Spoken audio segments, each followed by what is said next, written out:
Hi everyone and welcome to another video. In today's video, I am going to be showing you guys makeup mistakes to avoid when you are doing your face makeup.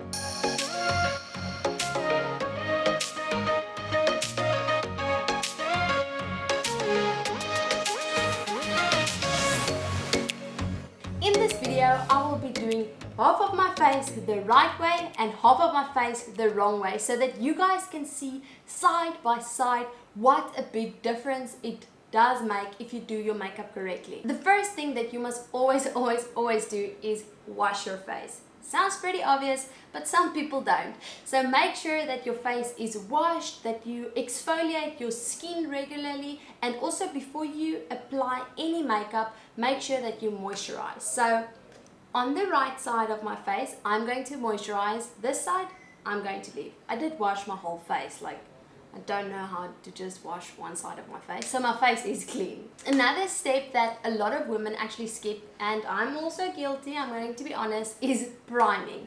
So on this side of my face, I'm going to use a pore filling primer. Now primer really helps to create like a smooth base for your foundation to go onto, and it also makes your makeup last longer. I like to apply my primer firstly in the places where my pores are the largest, which is usually for everyone around their nose area, and then whatever is left I kind of like spread onto the rest of my face. And now moving on to foundation, and this is probably a place where most women get a bit overwhelmed. Like I know I still get overwhelmed, like there's so many shades you don't know where to start, but let me try and break it down and make it easy for you guys. So with foundation you get two things, you get tone and you get undertone. So the tone is if it is light, medium, dark, super dark. So obviously with me, I am light or fair tone, and then you get undertones. So you get a cool undertone, a warm undertone, and a neutral undertone. Now your undertone will never change. Your complexion might change, like your tone might change, like if you tan, you get a bit darker, but your undertone will always stay the same. The easiest way to figure that out is by looking at your veins. So your veins will either be more purplish or more greenish. If your veins are purplish, that means that you are a cool undertone. If your veins are greenish, it means that you are a warm undertone. If you are like, yo, but I can't figure this out, like nah, that probably means that you are neutral, which means that it is a mix between cool and warm undertones. So a cool undertone means that your foundation will usually have like a pink base, and a warm undertone usually means that your foundation will have a yellow base. Now we have the basics between tone and undertone. So when you actually go into the store, keep that in mind when trying and testing different foundations. When you test foundations, please make sure that you do also test it in natural light, because artificial light can be very bright and it can actually be confusing. So try and take a sample of the foundation if you can, and then to test it, you can test it here to make sure that your face and your neck matches. But usually your neck will obviously be a bit lighter as it is not in the sun a lot. So you also want to make sure, because us as women, we sometimes wear clothes that reveals our décolletage, to make sure that your décolletage, neck and face actually matches. Let me show you guys practically. So on my wrong side of my face, I'm going to be using a foundation that is the wrong tone for me at the moment. This foundation is a bit darker than what my skin currently is, so I'm going to show you what not to do. So this is a mistake that I see a lot of women do, is they take their foundation but they don't blend it onto their neck, they also don't blend it into their hair, and they don't blend it onto their ears. So wrong side done. So you want to blend it into your hair, onto your ear, and down your neck. Can you guys see the difference between my neck and my face? There is such a harsh line. We look a bit like Donald Trump. So that is the problem with not blending and taking down your foundation.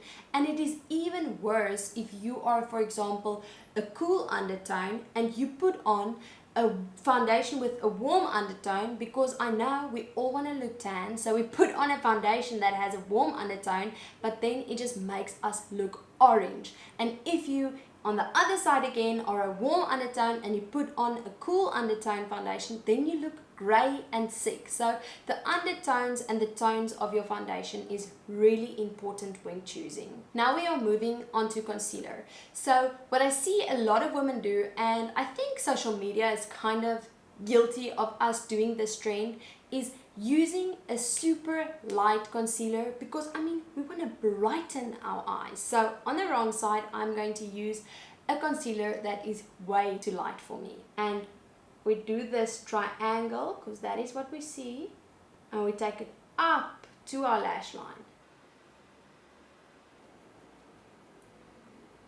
So the problem as well with choosing the wrong concealer is we usually think that if it is thick, that means that it is full coverage. But I don't know if you guys can see, but the concealer is so thick that it is actually like clumping together around my nose and already making creases under my eyes. So what you want to do is rather take a concealer that is just like a 0.5 shade lighter than your foundation. I'm still going to do the little triangle, but not as much. And I'm also not going to go up until my lash line, because that is usually where we will crease.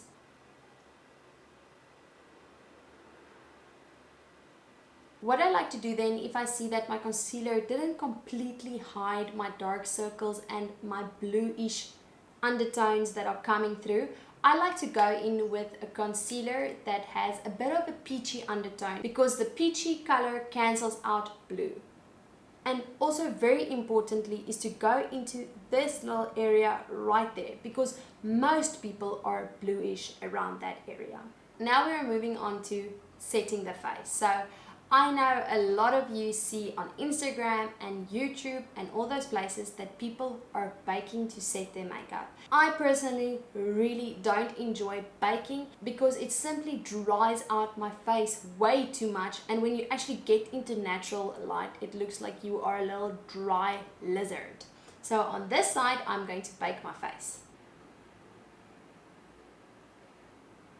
Now on the right side of my face, I'm going to be using a pressed powder. I just find that that is what works best for my skin. So I'm going into my powder, and then firstly, I'm going to make sure that there's no creases under my eyes, because if you set them, you set them.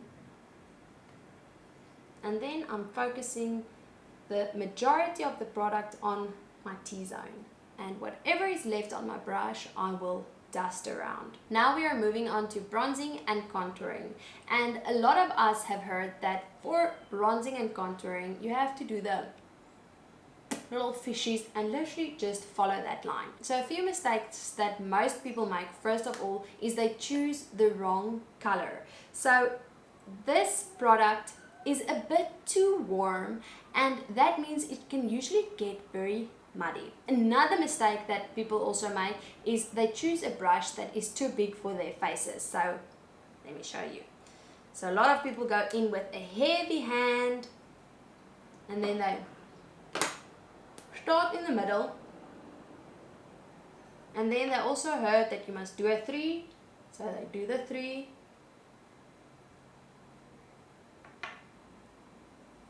So where you are supposed to start is by your hairline, and then you go down your cheeks and you feel that there is a little hollow there. I can feel it right there.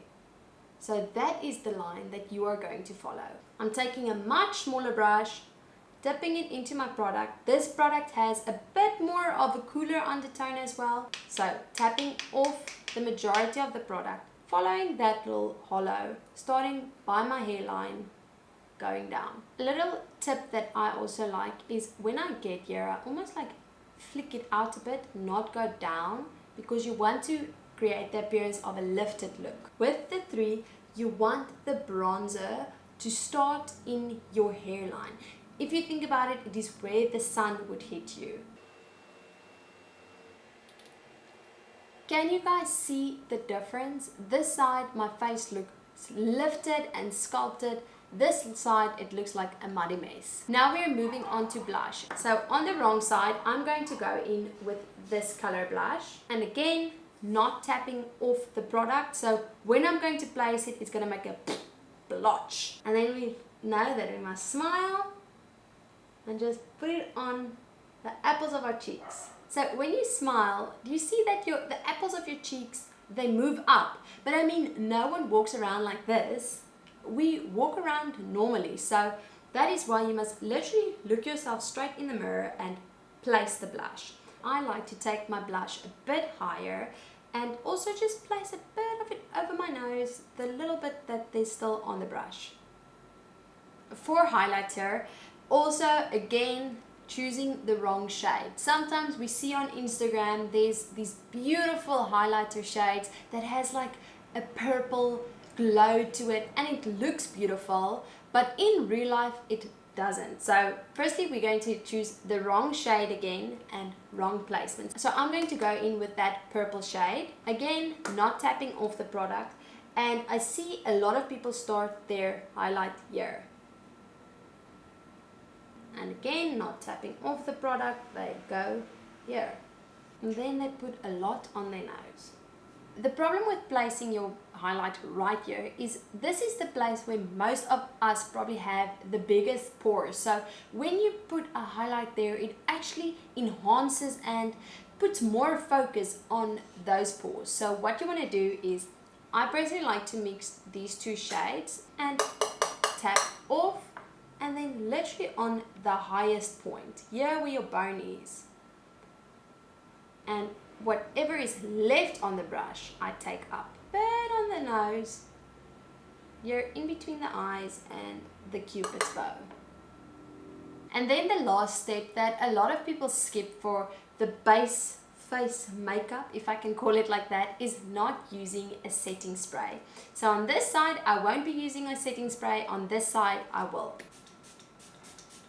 Then I'm going to take my beauty sponge and press everything in. This is where I'm going to end this video. So this is part 1 of mistakes to avoid when doing your face makeup. The next video that I will be posting is mistakes to avoid when doing your eye and lip makeup. So if you are interested in that, please consider subscribing and ringing the bell to be notified when I upload that video. But to conclude this video, I think the biggest mistakes with makeup that we can make is when we choose the wrong foundation and we don't blend it down our necks, and when we use the wrong techniques. As you guys can see, it almost feels like this side of my face is drooping, where this side is much more lifted. I also think it is important to realize that makeup is there to enhance your natural beauty. So to not use as much products and as heavy amount of products,